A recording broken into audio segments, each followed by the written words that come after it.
आइए आज आपको कहानी के माध्यम से समझाता हूँ बैलेंस ऑफ पेमेंट्स, बिल्कुल आसान तरीके से। कहानी का नाम है बैलेंस ऑफ पेमेंट्स, BOP।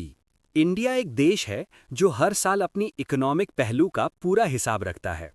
ये हिसाब वो एक मोटी डायरी में लिखता है जिसका नाम है बैलेंस ऑफ पेमेंट्स, BOP। इस डायरी में इंडिया बस यही देखता है, इस समय विदेश से कितना पैसा आ रहा है और इस समय विदेश को कितना पैसा जा रहा है।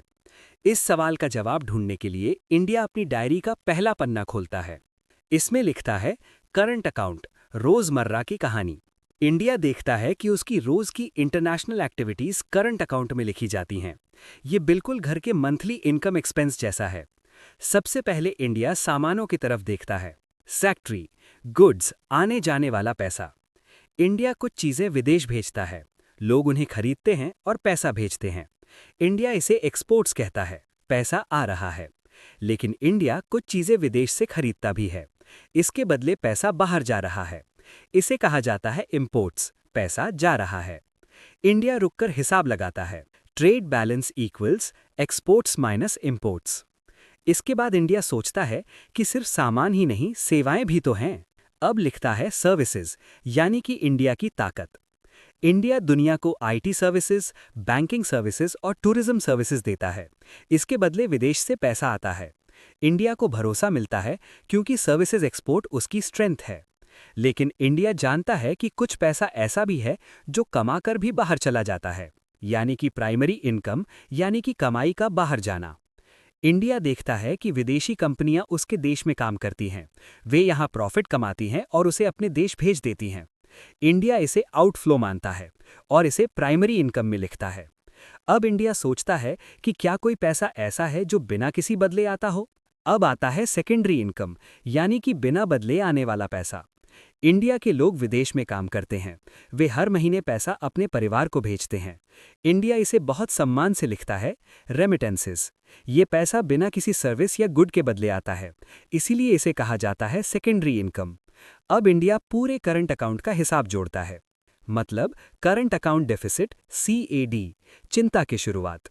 इंडिया देखता है कि इंपोर्ट्स तेजी से बढ़ रहे हैं, एक्सपोर्ट्स उतनी तेजी से नहीं बढ़ रहे। जब इंडिया रिसीट्स और पेमेंट्स जोड़ता है तो वो लिखता है करंट अकाउंट डेफिसिट। इंडिया थोड़ा चिंतित हो जाता है और सोचता है कि अब इस गैप को कैसे भरूं। यही सवाल उसे अगले चैप्टर तक ले जाता है, यानी कि कैपिटल अकाउंट, मतलब मदद की एंट्री। इंडिया खुद से कहता है कि अगर रोज की कमाई कम पड़ रही है तो मैं लॉन्ग टर्म पैसा बाहर से लूंगा। तभी फॉरेन इन्वेस्टर्स आते हैं। फैक्ट्री लगाने वाला पैसा, foreign direct investment, FDI। Shares खरीदने वाला पैसा, फॉरेन पोर्टफोलियो इन्वेस्टमेंट, FPI। बोरो किया हुआ पैसा, लोन्स। इंडिया ये सब कैपिटल अकाउंट में लिखता है। अब CAD का प्रेशर थोड़ा कम हो जाता है। अब चलते हैं फाइनेंशियल अकाउंट की ओर, मतलब तिजोरी का सहारा। इंडिया अब फाइनेंशियल अकाउंट की ओर देखता है। इंडिया का सेंट्रल बैंक है reserve bank of India, RBI। RBI के पास फॉरेन एक्सचेंज रिजर्व्स होते हैं। जब जरूरत पड़ती है, RBI डॉलर बेचता है, RBI डॉलर खरीदता है। इंडिया समझता है कि रिजर्व्स इकोनॉमी को स्टेबिलिटी देते हैं। अब समझते हैं एरर्स एंड ओमिशंस, यानी कि मानवीय भूल। इंडिया जानता है कि हर ट्रांजैक्शन परफेक्ट नहीं होता, कुछ एंट्रीज छूट जाती हैं। इसीलिए इंडिया एक छोटा हिस्सा जोड़ता है, एरर्स एंड ओमिशंस।